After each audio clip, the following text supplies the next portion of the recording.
Very good afternoon. Welcome back to me, Francie One to One Creators. Beautiful motivational quotes and information stories అన్నమాట. మన first of all అందరికీ ధన్యవాదాలు. నా videos చూస్తున్నందుకు, నన్ను ఆదరిస్తున్నందుకు, నాకు support చేస్తున్నందుకు ప్రతి ఒక్కరికి పేరు పేరున ధన్యవాదాలు తెలుపుతున్నాను. అదేవిధంగా నాకు సపోర్ట్ చేయండి. చూసిన వాళ్ళందరూ లైక్ చేయడం మర్చిపోతున్నట్టు కంపల్సరీ లైక్ చేయండి. కొత్త వ్యూవర్స్ ఎవరైతే నా వీడియో చూస్తున్నారో కంపల్సరీ బెల్ ఐకాన్ క్లిక్ చేసి పెట్టుకొని సబ్స్క్రైబ్ చేసుకొని బెల్ ఐకాన్ క్లిక్ చేసి పెట్టుకోండి. నేను చేసేటువంటి కొత్త వీడియోస్ అనేవి మీకు నోటిఫికేషన్ రూపంలో డైరెక్ట్ వచ్చేస్తాయి అనమాట. సో ఈరోజైతే నేను మీ thumbnail చూసారు కదా, కర్మ వర్సెస్ సంపద, వీటి గురించి అయితే మంచి స్టోరీ అయితే ఎక్స్ప్లెయిన్ చేయబోతున్నాను. స్కిప్ చేయకుండా కంప్లీట్గా చూడండి, మీకు అర్థమవుతుంది. నేను చెప్పేటువంటి ప్రతి స్టోరీలో మోరల్ ఉంటుంది, నీతి అనేది ఉంటుంది. సో ఇది మనకు జీవితంలో ఎక్కడైనా ఉపయోగపడవచ్చు, ఏ సిచ్యువేషన్లో ఉపయోగపడతాయి ఇలాంటివి. సో కంపల్సరీ అయితే మనం వినండి, స్కిప్ చేయకుండా. నాకు స్మాల్ రిక్వెస్ట్, కంపల్సరీ సబ్స్క్రైబ్ చేసుకొని లైక్ చేయండి, షేర్ చేయండి. లైక్ చేయడం అయితే మర్చిపోవద్దు.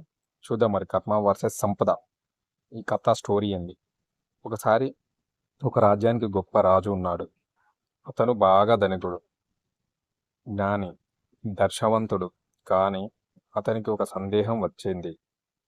సంపద జీవితాన్ని నియంత్రిస్తుందా లేక కర్మ నియంత్రిస్తుందా అని.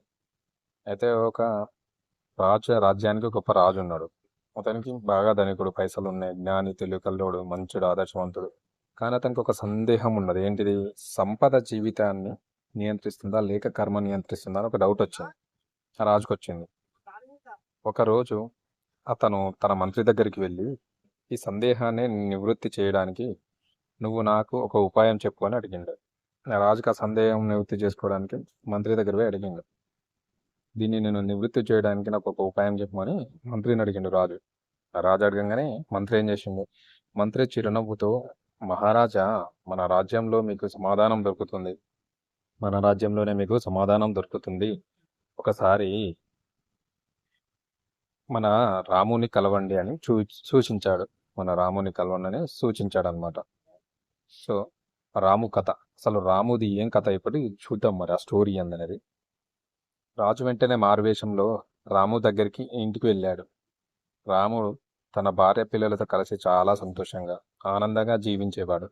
అతని సంపాదన తక్కువే అయినా ప్రతిరోజు పనిచేసి తన కుటుంబాన్ని పోషించేవాడు.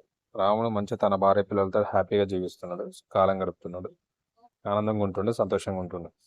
తన సంపాదన తక్కువైనప్పుడు కూడా డైలీ పని చేసుకునేది, తన భార్య పిల్లల్ని పోషించుకుంటూ ఉండేవాడు అనమాట, కుటుంబాన్ని. రాజు ఆశ్చర్యపడి అడిగాడు, నీకు ఎలాంటి డబ్బు, భవిష్యత్తు భద్రత లేకపోయినా ఇంత ఆనందంగా ఎలా ఉన్నావని చెప్పేసి ఆ రాముని అడిగిండు అనమాట రాజు. ఇలా అడిగిండు.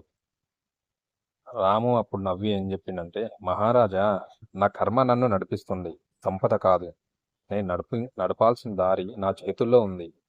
నచ్చిన పనిని నిష్కల్మషంగా చేస్తూ ఉంటే దేవుడు నన్ను పట్టించుకుంటాడు అని చెప్పాడు.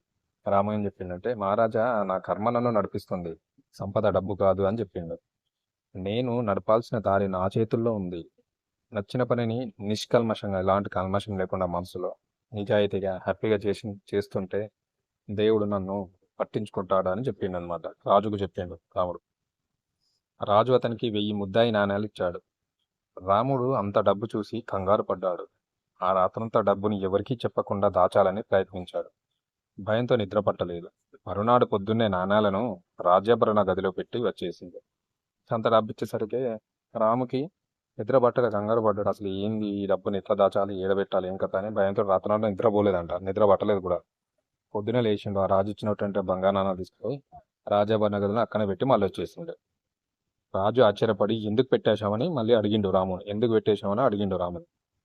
రాము నవ్వి, ఈ డబ్బు నాకిది కాదు మహారాజా, ఇది నా మనశ్శాంతిని తీసేసింది. నాకెప్పుడు కష్టపడే అలవాటు ఉంది, కానీ సంపదనను భయపెట్టింది. కర్మే మమ్మల్ని నడిపిస్తుంది, సంపద కాదు అన్నాడు. అప్పుడు ఏం సమాధానం చెప్పిందంటే, ఈ డబ్బు నాకిది కాదు మహారాజా, ఇది నా మనశ్శాంతిని తీసేసింది. ఎందుకంటే నిద్రపోయకుండా చేసింది కదా, దాన్ని దాచిపెట్టాలి ఏం చేయాలని.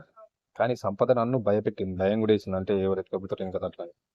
కర్మే మమ్మల్ని నడిపిస్తుంది, కానీ సంపద కాదు అని చెప్పి చెప్పిందనమాట. సో సారాంశం ఏంటంటే ఈ స్టోరీలో, జీవితం సంపదను బట్టి కాదు, కర్మను బట్టి నడుస్తుంది. ఎవరికైనా కష్టపడే నైపుణ్యం ఉంటే ధనం, పేరు, గౌరవం నెమ్మదిగా వాళ్ళ వైపు వస్తాయి. కానీ కర్మ లేకుండా సంపద వృద్ధా కదా. ఇది స్టోరీ అనమాట. ఎప్పుడైనా గుర్తుపెట్టుకోండి. జీవితంలో సంపదను బట్టి నడవదు, కర్మను బట్టి మాత్రమే నడుస్తుంది. ఎవరికైనా సరే నమ్మకంతో కృషి చేస్తే విజయాన్ని కర్మనే అందిస్తుంది. గుర్తుపెట్టుకోండి. నమ్మకంతో పనిచేయండి, కర్మ మీకు విజయాన్ని కంపల్సరీ అందిస్తుంది. ఈ మోటివేషనల్ స్టోరీ నచ్చితే కంపల్సరీ లైక్ చేయండి. మీరు లైక్ చేయడం వల్ల నాకు సపోర్ట్ ఇచ్చినట్టయితే కంపల్సరీ కొత్త వ్యూవర్స్ ఎవరైతే ఉంటే సబ్స్క్రైబ్ చేసుకొని సపోర్ట్ చేయండి. మీరు లైక్ చేయడం మర్చిపోతున్నారు. కథ స్టోరీ చూస్తున్నారు కానీ లైక్ చేయండి. లైక్ చేయడం వల్ల నాకు కూడా కొంచెం సపోర్టివ్గా ఉంటుంది. ఇంతమంది చూసారబ్బా, నాకు లైక్ చేశారు, మంచి స్టోరీ అని నాకు ఒక చిన్న హోప్ ఉంటుంది అనమాట.